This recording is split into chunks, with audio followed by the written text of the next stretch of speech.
Assalamualaikum warahmatullahi wabarakatuh. Waalaikumsalam Waalaikumsalam. warahmatullahi wabarakatuh. Innal hamdalillah nahmaduhu wa nasta'inu wa nastaghfiruh wa na'udzu billahi min syururi anfusina wa min sayyiati a'malina may yahdihillahu fala mudhillalah wa may yudhlil fala hadiyalah. Asyhadu an la ilaha illallah wahdahu la syarikalah wa asyhadu anna Muhammadan abduhu wa rasuluhu la nabiyya ba'da. Amma ba'du. Pertama-tama kita mari panjatkan puji serta syukur kepada hadirat Allah Subhanahu wa taala yang telah mencurah limpah rahmat kepada kita sehingga kita dapat beraktivitas pada pagi hari ini. Perkenalkan, kami kelompok 5 ingin menjelaskan dan mempresentasikan tentang digitalisasi UMKM di Indonesia. Perkenalkan, nama saya Wildan Jauhari dengan Prodi RPL NPM 2023020222 dan rekan saya. Perkenalkan, nama saya Muhammad Salman Ramadan dari Prodi RPL NPM 2023020206.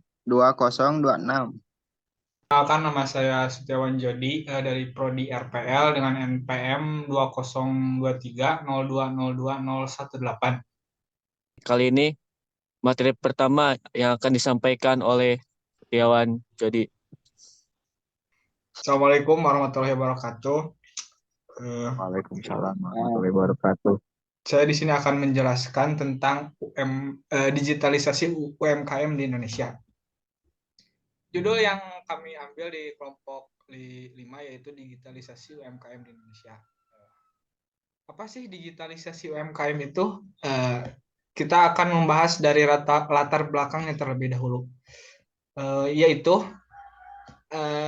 di era digital persaingan bisnis semakin ketat. UMKM perlu melakukan digitalisasi untuk dapat bersaing dengan pelaku usaha lain. Digitalisasi ini dapat membantu UMKM untuk memperluas pasar, meningkatkan efisiensi dan meningkatkan daya saing. Jadi dengan adanya digitalisasi, UMKM dapat berkembang dan pasar yang digapainya itu lebih luas. Kemudian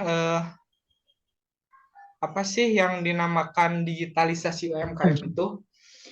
Digitalisasi UMKM merupakan upaya memasukkan UMKM ke dalam ekosistem digital untuk memudahkan sistem layanan dan pemasaran produk secara digital. Dengan contoh, kita itu mempunyai suatu barang dan dimasukkan ke dalam marketplace sehingga si produk tersebut akan menyebar luas di era atau di dalam dunia digital. Nah, kita harus tahu digitalisasi UMKM di Indonesia itu seperti apa. Nah, dari materi yang kita ambil, kita dapat mengambil beberapa poin dari UMKM yang ada di Indonesia. Yang pertama yaitu peran UMKM dalam perekonomian Indonesia. Di sini ada 3, yaitu 99% unit usaha di Indonesia adalah UMKM. Maksud dari 99% ini yaitu hampir keseluruhan unit usaha di Indonesia yaitu berasal dari UMKM. Dengan banyaknya masyarakat yang ada di Indonesia sehingga UMKM yang ada pun semakin banyak.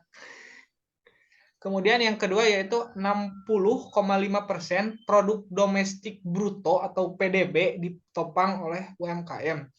Terus yang ketiga yaitu 97% lapangan kerja berasal dari UMKM. Jadi dengan demikian, jadi semakin banyak UMKM, maka lapangan kerja yang akan tercipta akan semakin banyak. Kemudian kita mengambil poin yang berikutnya, yaitu di sini adalah target dari terdigitalisasinya UMKM. Kurang lebih UMKM di Indonesia yaitu kurang lebih 60 juta UMKM yang telah terdigitalisasi yaitu 15,9 juta dan yang 30 juta akan terdigitalisasi insya Allah di tahun 2024. Kemudian kita mengambil poin yang selanjutnya yaitu manfaat digitalisasi UMKM. Yang pertama yaitu meningkatkan penjualan. Jelas di sini dengan adanya digitalisasi, peningkatan penjualan dari UMKM akan meningkat karena lebarnya pasar yang dijangkau oleh internet atau digitalisasi sangat luas hingga sampai ke mancanegara atau dunia. Kedua yaitu memperluas pasar. Sama halnya dengan poin yang pertama, UMKM secara digital itu akan memperluas pasar dari UMKM tersebut bukan hanya di dalam negeri bahkan sampai luar negeri. Yang selanjutnya yaitu menurunkan biaya operasional. Dengan adanya digitalisasi, kita tidak harus mempunyai tempat atau toko yang mesti kita miliki untuk bisa berjualan. Kemudian yang keempat yaitu meningkatkan efektivitas operasional. Dengan adanya UMKM, kita tidak mesti duduk atau di tempat kita berjualan, di rumah pun bisa dengan cara kita digitalisasikan UMKM kita dan membuat marketplace yang baru. Kemudian yang selanjutnya yaitu tantangan dari digitalisasi UMKM. Yang pertama yaitu dari segi finansial. Mungkin setiap orang finansialnya tidak sama, bisa ada yang di atas ataupun yang di bawah. Dengan adanya digitalisasi, mungkin awalnya akan membutuhkan finansial yang cukup besar, namun seterusnya akan berkembang. Tantangan yang kedua yaitu kita di Indonesia yaitu kekurangan tenaga yang ahli di dalam digitalisasi atau di dalam dunia IT tentang perdagangan. Yang ketiga yaitu infrastruktur. Ini akan menyambung dengan keamanan cyber karena dari aplikasi-aplikasi yang ada di Indonesia, banyak aplikasi yang rentan akan keamanan cyber. Ini akan termasuk ke dalam infrastruktur yang aman, nyaman, dan tepat bagi pengguna UMKM.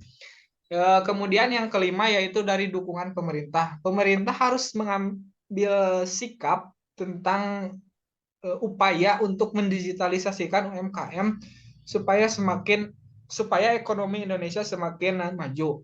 Yang keenam yaitu isu administrasi yang sering muncul yaitu tentang pembayaran.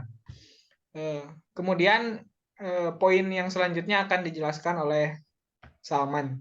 Beberapa hal yang dapat dilakukan oleh pemerintah yaitu diantaranya 1. Memperluas jaringan internet, 2. Peningkatan ekosistem digital, 3. Program gerakan hydropower satelit, 4. Dukungan pendanaan.